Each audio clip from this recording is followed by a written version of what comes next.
Sir कल बैठक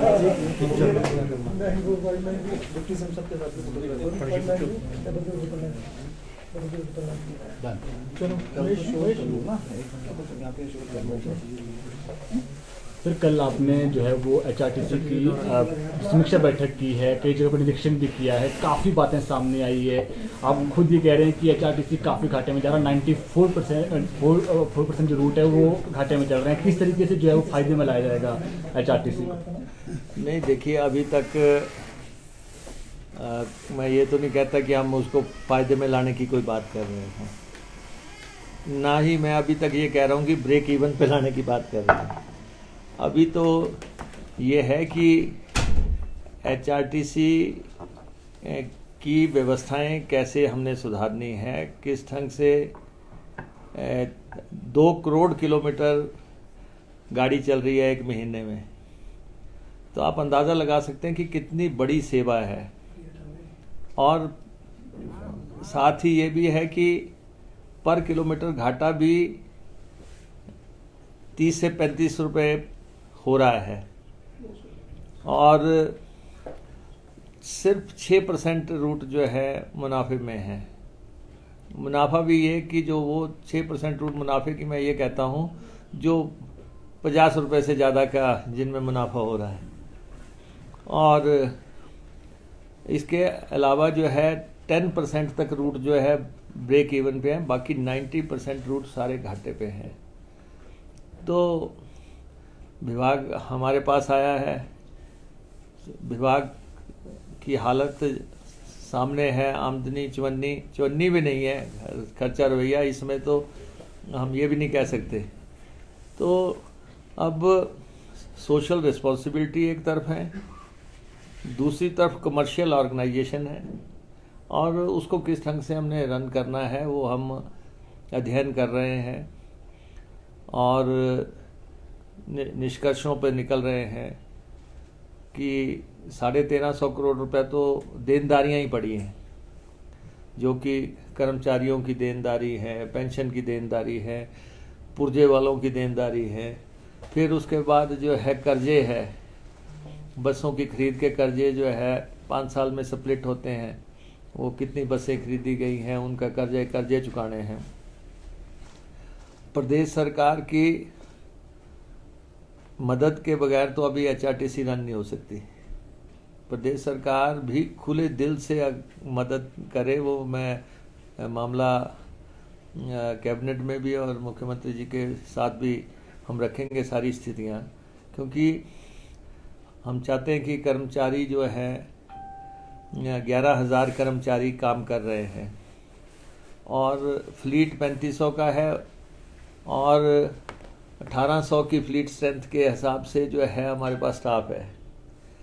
हमारे पास गाड़ियों को रिपेयर करने वाले मैकेनिक हुए, ड्राइवर हुए, कंडक्टर हुए, दूसरे हुए, उनकी काफ़ी शॉर्टेज है, वो एक मसला है। 1000 के आसपास बसें ऐसी हैं जो कि ज़ीरो बुक वैल्यू की हैं, जिनको कि चलाया जा रहा है लेकिन रिप्लेसमेंट मांग रही हैं। और दूसरा ये है कि 2-3 फैसले हमने किए हैं।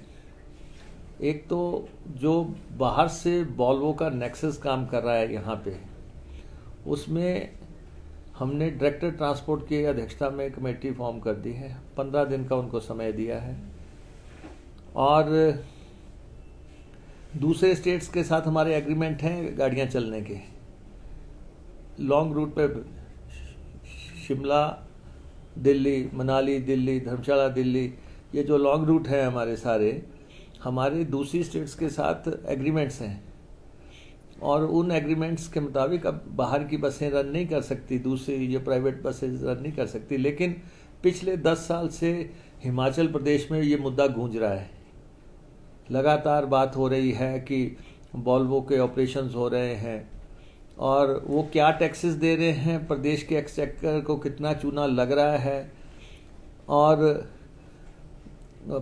एचआरटीसी की तो विवशताएं हैं कि उनको बस में लॉग बुक भी मेंटेन करनी है, किराया भी फिक्स्ड रखना है, ऑडिट भी करवाना है, और प्राइवेट वालों की ऐसी कोई मजबूरी नहीं है, और वो जो है 8 बसें एट ए टाइम खोल देते हैं, 2 की सवारी हुई तो 2 में किराया कम करके चला देते हैं। कई तरह के, हालांकि मैं नेक्सस वर्ड इस्तेमाल कर रहा हूँ, मैं माफिया वर्ड अभी नहीं कह रहा हूँ। अदरवाइज जिस ढंग से चल रहा है हिसाब किताब, और इन ऑपरेटरों को भी मैं कह देना चाहता हूँ, सरकार की अथॉरिटी को अंडरमाइन करने की कोशिश मत करना, आंखें दिखाने की कोशिश मत करना। जिस ढंग से ये बसेस चल रही हैं, ठीक है 10 साल से चल रही होंगी, प्रदेश को बिना कुछ दिए, बिना टैक्स दिए, बिना कुछ जो है कौन से कैरियर किस कैरियर में परिवर्तित करके चला रहे हैं। ये सारी बातें बिल्कुल ब्लैक एंड वाइट में सामने आ रही हैं। हम ये ठीक है, टूरिज्म स्टेट है, पर्यटक आने चाहिए, हम पर्यटक इन गाड़ियों में आ रहे हैं, लेकिन एट द सेम टाइम कायदे कानून भी है प्रदेश के रिसोर्सेज को रौंद के कोई ऑपरेशन नहीं कर सकता, वो हम देखेंगे।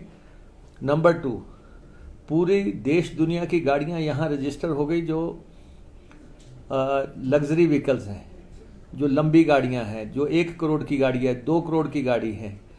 ये तय हो गया कि एक कट ऑफ डेट तय थी कि वो देश में रजिस्टर नहीं हो सकती, और हिमाचल प्रदेश में टैक्स कम था रजिस्ट्रेशन का। उन्होंने डॉक्यूमेंट फॉर्ज कर दिए, डॉक्यूमेंट फॉर्ज करके 1 करोड़ की गाड़ी 20 लाख दिखा दी, 10 लाख की दिखा दी, 15 लाख की दिखा दी। 2 करोड़ की गाड़ी जो है उसके डॉक्यूमेंट फॉर्ज कर दिए, और उसके बाद वो गाड़ियां हिमाचल प्रदेश में रजिस्टर हो गई। और हमने विपक्ष में भी ये मसला उठाया था। अब ये है कि ये गाड़ियां जो है देश के नामी घरानों के पास हैं, देश के जो चोटी के लोग हैं उनके नाम पे ये गाड़ियां हैं सब। एक शुरुआती अनुमान के मुताबिक तो शायद जब हमने कहा था 1-2 जगह का, तो 1500-1600 गाड़ियां सामने आई थी। आज भी आप दिल्ली चले जाओ, कोई 5 स्टार देख लो, आपको 5 स्टार के बाद जो गाड़ी मिलेगी वो हिमाचल नंबर की मिलेगी। हवाई अड्डे पे देख लो आप, लंबी गाड़ी कोई भी मिलेगी आपको हिमाचल नंबर की मिलेगी। मुंबई चले जाओ, वहां भी आप देख लो। तो कोई ना कोई ताकत इसके पीछे काम की, जिसने कि ये हिमाचल प्रदेश में गाड़ियां रजिस्टर करवाई। हम पूरे जो ये स्कैम है इसको पर्दाफाश कर देंगे। ये सर कोई पॉलिटिकल नेक्सस है? नहीं, मैं आज की तारीख में कुछ नहीं कह सकता। मुझे ये मालूम है कि हिमाचल प्रदेश में देश के चोटी के लोगों की गाड़ियां रजिस्टर हुई हैं, देश के नामी घरानों की हुई हैं, और देश की सबसे महंगी गाड़ियां जो है यहाँ रजिस्टर हुई हैं, औने पौने दाम पे हुई है। हाँ, और औने पौने दाम पे हुई है। सरकार जांच करेगी, इंक्वायरी होगी सर? नहीं, हमने इसकी रिपोर्ट भी मंगवा ली है, वॉल्वो की रिपोर्ट्स भी मंगवा ली है। हम ट्रांसपोर्ट में पूरी पारदर्शिता लाने के पक्षधर हैं। हम यहाँ, अगर हमें यहाँ पे ईश्वर ने बिठाया है, देवभूमि है ये, और देवभूमि में हम चाहते हैं कि ट्रांसपोर्ट की सारी तस्वीर प्रदेशवासियों के समक्ष हम रखेंगे। प्राइवेट ट्रांसपोर्टर्स, प्राइवेट बसें हमने कैसे चलानी है, HRTC हमने कैसे चलानी है, ये हमारे जो RTOs हैं, दलालों का राज कैसे समाप्त करना है, ये सारी बातें अध्ययन करें। फिर नंबर प्लेट जो बन रही हैं, सारी गाड़ियों पे नंबर प्लेटें लग रही हैं, ये कितने की लग रही हैं, कितने की पड़ती हैं। जाहिर तौर पे टेंडर हुआ होगा, लेकिन उसमें भी बहुत बारीकियां जो है लोग हमें बता रहे हैं। तो ये जो जनता से जुड़ा हुआ महकमा है, 20-22 लाख के आसपास गाड़ियां हैं लोगों के पास, 70 लाख की आबादी में अगर 20-22 लाख गाड़ियां यहाँ रजिस्टर है तो आप अंदाज़ा लगा सकते हैं हर तीसरे घर में कुछ ना कोई गाड़ी है। और इन सब का अध्ययन करते हुए 1 लाख लड़कियों का लाइसेंस बन चुके हैं स्टेट पे। तो स्टेट किस ढंग से वो चल रही है, आगे बढ़ रही है।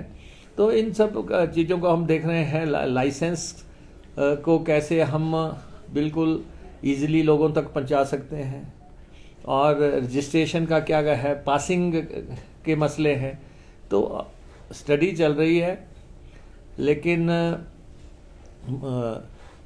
HRTC सबसे इम्पोर्टेंट है, क्योंकि ना तो यहाँ पे हवाई मार्ग इतना सशक्त है, ना ही यहाँ पे HRTC की जो प्रतिबद्धताएं हैं, जो कि हमें लोगों को सोशल देखते हुए हमने रियायतें दे रखी हैं वेलफेयर के चलते।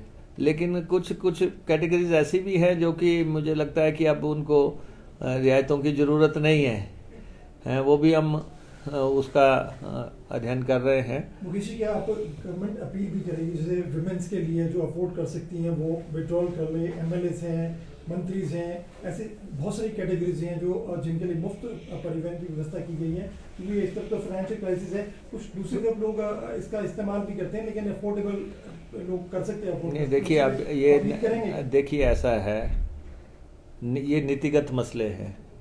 मैं इस पे अभी तक कोई टिप्पणी नहीं करना चाहता। जिनको रियायतें दे रखी हैं उनको रियायतें हम दे रहे हैं, लेकिन मामला ये है कि ट्रांसपोर्ट के सिस्टम में किस ढंग से हमने उनको चलाना है। हमारे बसों का ऑपरेशन हमें देखना है। हमें ये देवभूमि में हम देव दर्शन कार्यक्रम भी चलाएंगे। सारी हमारी जितनी भी देव स्थल हैं, चाहे चिंतपूर्णी, ज्वालामुखी, नैना देवी, बाबा बालकनाथ, चामुंडा देवी, जितने भी हैं, यहाँ पे बसें कैसे चलेंगी। हमारे हरिद्वार को जो बसें चलती हैं वो किस किस जगह से हम बसें चला रहे हैं। हम वृंदावन के लिए कैसे बसें चला रहे हैं। हम एक स्थान से दूसरे स्थान तक धार्मिक सर्किट जो है, क्योंकि लैंग्वेज आर्ट एंड कल्चर भी मेरे पास है और उसमें सारे देव स्थलों का, तो वो भी हम सर्किट्स देख रहे हैं। कहाँ हम खुद बसें एक स्थान से दूसरे स्थान पे चला सकते हैं, दूसरे दिन, चौथे दिन, छठे दिन, जहाँ लद के बस जाए हमारी। तो हम अभी तक हम पूरी तरह खुले हुए हैं। हाँ, लेकिन ये है कि देव स्थलों को बसें चलेंगी, मंदिरों को बसें चलेंगी।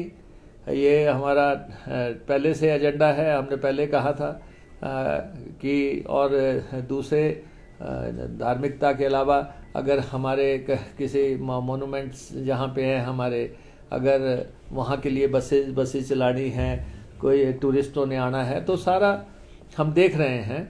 और ये तो रेगुलेटरी डिपार्टमेंट रोज़ कुआं खोद के पानी पीने वाली बात है, तो इसलिए हम चलाएंगे और इस चुनौती को हम स्वीकारते भी हैं और इसमें हम आगे भी बढ़ेंगे। जनता को सुविधाएं देंगे, हिमाचल प्रदेश की जनता को हर संभव सुविधा देंगे। लेकिन हम कंसर्न्ड हैं उन कर्मचारियों के प्रति जो 11,000 कर्मचारी हैं, जिनकी पेंशन के ड्यूज़ हमने देने हैं, जिनकी तनख्वाहें देनी हैं, जिनको 10-10, 12-12 तारीख तक तनख्वाह नहीं मिलती, उसको किस ढंग से हमने फर्स्ट वीक में हर हालत उनको तनख्वाह देनी है, वो सारे डिस्कशन कर रहे हैं। फाइनेंस से भी कर रहे हैं, मुख्यमंत्री जी से भी कर रहे हैं, मिल मिला के। और हमारी वर्कशॉपों की हालत देखना आपने, तारा देवी की वर्कशॉप की हालत भी आप देखें और हमारी ढली की भी देखें और बाकी वर्कशॉपों की, कि जो 3500 बसों का बेड़ा चला रहे हैं, जो ठीक कर रहे हैं, उनकी हालत क्या है। ड्राइवरों को ठहरने के लिए जगह नहीं है। दिल्ली में 250 बस जाती है, ड्राइवर कंडक्टर को ठहरने के लिए जगह नहीं है। तो सारा अध्ययन करेंगे। तो सरकार सर सीएम साहब ने डिसीजन लिया था हिमाचल भवन में, जिस प्रकार जो MLAs थे उनको भी अब जो है पहले की जैसे वो रेट पे उनको भी कमरे मिलेंगे। क्या ऐसा अभी यहाँ भी हो सकता है, क्योंकि जो MLAs हैं परिवहन विभाग, क्योंकि HRTC की बसों में वो कैपेबल हैं, पैसे दे सकते हैं, इस पर विचार? नहीं, देखिए ऐसा है कि मैं एक तरफा कोई फैसले का ऐलान नहीं करना चाहता। विचार हम एक व्यवस्था से बंधे हुए हैं सब बातें मैं मंत्रिमंडल में जाएंगी, सब बातों पे डिस्कशन होगी। हम पूरी प्रेजेंटेशन जो है रखेंगे। हमारी वॉल्वो बसें हैं, हमारी वॉल्वो बसों का फ्लीट हमने कहाँ तक पहुँचाना है, कितनी खरीदनी है, बसें हमने अभी भी खरीदनी है। डीजल की बसेस अभी आ रही हैं 350, लेकिन इलेक्ट्रिक बसेस में अगर हमने चेंज करना है तो हमें अपनी कितनी बसेस खरीदनी है, हमने बाहर से कितनी हायर करनी है, कि किस रेट पे करनी है। इलेक्ट्रिक बसेस के साथ जो है चार्जिंग की फैसिलिटी भी चाहिए। हम चाह रहे हैं कि घाटे के जो रूट हैं उन पे जो 200 किलोमीटर से नीचे के रूट हैं, हम वहाँ पे इलेक्ट्रिक बसेस चलाना चाहते हैं ताकि वो उस रूट में घूम जाए इलेक्ट्रिक बसेस। लेकिन हमें ये भी देखना है कि डीजल की बस आती है 35 लाख में, 32 लाख में, और इलेक्ट्रिक बस आती है 1 करोड़ के ऊपर से, 3 गुना उसकी कीमत भी ज़्यादा है। उसके लिए इलेक्ट्रिक स्टेशन भी बढ़ने हैं। तो हर बात चीज़ का अध्ययन चल रहा है। सर, जो लग्जरी गाड़ियों के नंबर हिमाचल से इशू है, ये आपने विधानसभा में भी बड़ा इशू है। डिपार्टमेंट आपके पास है, तो क्या उम्मीद की जा सकती है कि इंक्वायरीज पूरे मैटर की होगी? कोई कमेटी गठित तो नहीं, कमेटी देखो ऐसा है कि ये दो मसले जो हैं, जो गाड़ियां रजिस्टर हुई, गाड़ियां डॉक्यूमेंट फॉर्ज किए गए हैं, पूरे देश में ये गाड़ियां खरीदी जा चुकी थी, महंगी गाड़ियां, करोड़ की, 2 करोड़ की, 3 करोड़ की, और पूरे देश में ये रजिस्टर नहीं हो सकती थी। फिर हिमाचल में कैसे हो गई? हिमाचल में हुई और थोक में हुई, और फिर ये भी नहीं है कि फुल वैल्यू पे, अंडर वैल्यू हुई।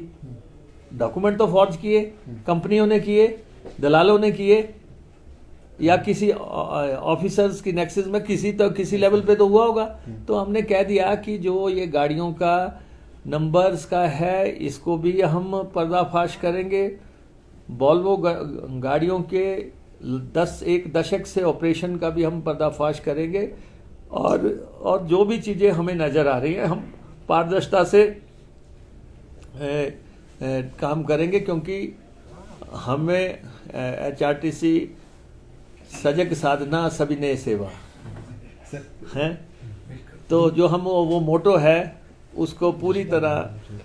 दूसरा बड़ा महकमा आपके पास है, जल शक्ति वाला। पिछले लगभग हम कहें तो 4 सालों से विषय उठ रहा था, चाहे पाइप खरीद की बात हो, अलग अलग घोटाले। अब क्या इंक्वायरी होगी इन सब मसलों के ऊपर, जांचा जाएगा? जल शक्ति विभाग में। नहीं, देखिए, अभी तक मैं ट्रांसपोर्ट के पीछे लगा हूँ और इसका अध्ययन कर रहा हूँ। जहाँ तक जल शक्ति विभाग का सवाल है, और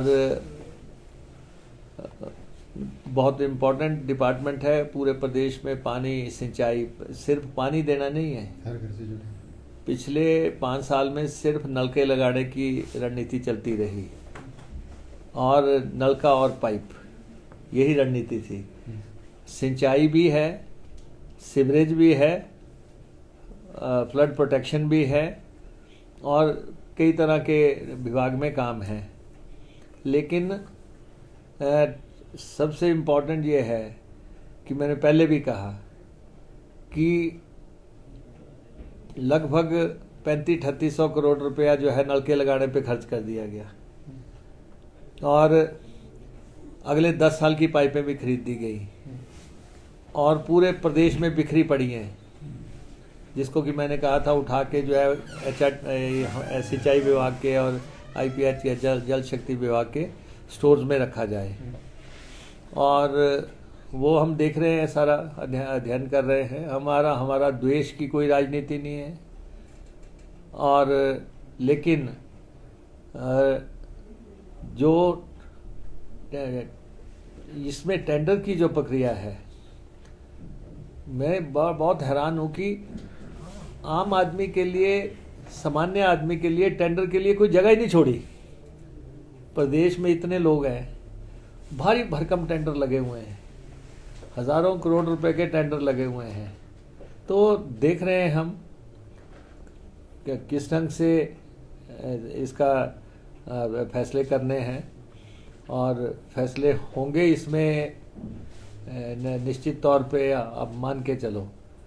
और भर्तियां हैं, भर्तियां जिस तरीके से हुई हैं, और पूरा उसका भी, भर्तियों का भी मैंने रिपोर्ट मंगाई है सारी, पूरे डिपार्टमेंट की, टेंडर्स की भी रिपोर्ट मंगाई है, जो काम हो चुके हैं।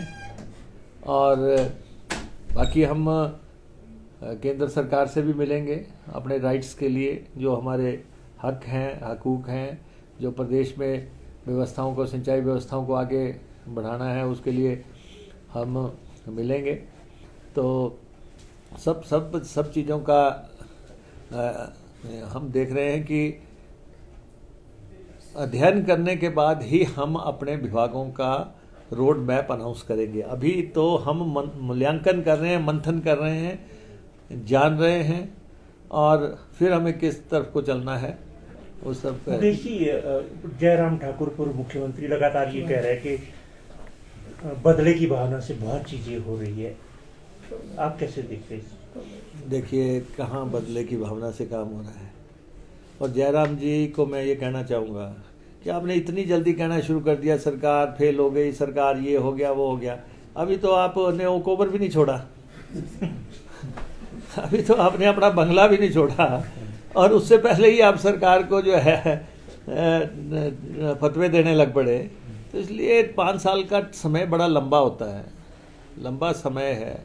हम और उस समय को काटना बड़ा मुश्किल होता है। हम रह के आए हैं, 5 साल हम विपक्ष में रह के आएंगे। मेरा उनको सुझाव रहेगा, धैर्य रखें और सरकार को सेटल होने दें, सरकार को प्राथमिकताएं तय करने दें। सरकार को का बजट आएगा, उसमें सरकार की प्रतिबद्धताएं जो रही हैं, हमने अगर कहा है कि जी ओपीएस देंगे तो कहाँ से देंगे? अरे भाई, सरकार से अब आप जा चुके हैं, अब लोगों को मिल जाएगी ओपीएस। हमारी कमिटमेंट है, हर हालत में देनी है।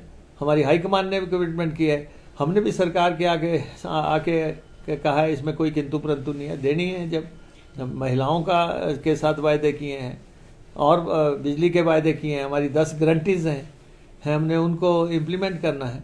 तो इसलिए इतनी जल्दी जो है आप अभी से आपकी आंख में आ गए आंसू, अभी तो छेड़ी भी नहीं दास्तां हमने, अभी तो शुरू भी नहीं हुआ, एक पखवाड़ा अभी हुआ नहीं और आपने कहना शुरू कर दिया। तो इसलिए कोई भी मामला जो है, हम विपक्ष का सम्मान करते हैं, वो विपक्ष के नेता बने हैं, हम उनको शुभकामनाएं देते हैं। हमने उनको कहा था, जब मैं विपक्ष का नेता था तो मैंने उनको कहा था, विपक्ष के नेता का कानून बना लो और उस कानून से जो है बहुत चीज़ें हल हो जाएंगी, लेकिन वो माने नहीं। सर, फौरी तौर पे एक इम्पोर्टेंट क्राइसिस भी है हिमाचल प्रदेश के सामने, सीमेंट का बहुत सीमेंट वाला जो इश्यूज है, लंबे तौर की डिस्कशन डेलिब्रेशन भी होगी। क्या कोई रेजोल्यूशन, कोई ऐसा सोल्यूशन निकला है कि जो अंबुजा वाला, एसीसी वाला, अडानी वाला जो दोनों फैक्ट्रीज बंद करने वाला, उसमें कोई रिजॉल्व हुआ इशू? क्योंकि बहुत सारे लोगों के रोजगार से भी जुड़ा है और मोरोवर स्टेट के डेवलपमेंटल वर्क से भी जुड़ा मामला है। तो कहीं किसी सोल्यूशन पर ऐसे कहा पहुंची है? देखिए, इस मसले को हल करने के लिए हाई पावर्ड कमेटी गठित कर दी गई है, और जो दोनों पक्षों से बात करके, वैसे तो 2 पक्षों के बीच की बात है, लेकिन ये मसला हल होने वाला है। और मैं इतना कह सकता हूँ, in the best interest of the people of the state ये हल किया जाएगा।